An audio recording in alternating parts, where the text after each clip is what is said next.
What is the craziest story that you had? Do you remember something like that?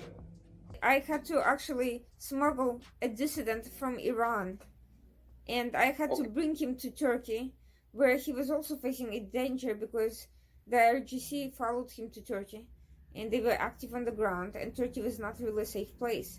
I was trying to get him to the United States, but it was tough. You had to go into the embassy, and Iran didn't have a US embassy, so that's why I had to get him to another country and had to find a physical way for him to get there before he was caught.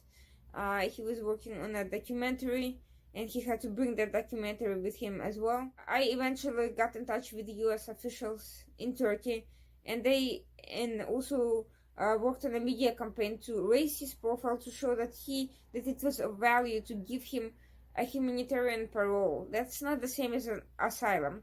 It's just first showing that you have an urgent humanitarian need and you can literally violate the law and enter the country, and then you can seek asylum.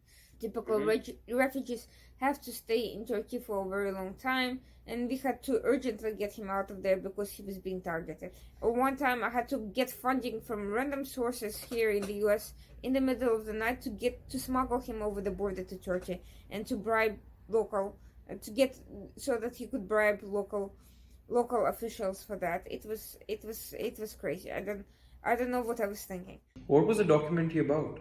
It was about a major human rights dissident, a filmmaker who was the mentor of this individual, and basically the human rights situation in Iran.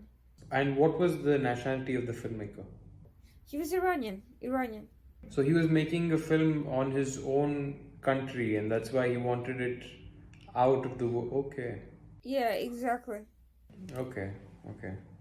That is so cool though. Like, it was horrifying definitely when you think about it at the time, but when you narrate it, it's a very interesting story because everything was successful, right? Yes, it was a happy ending. He's in the United States now, and it's all good. But at the time, of course, it was scary because I was not sure whether he would make it, and I didn't want it to be my fault if something happened.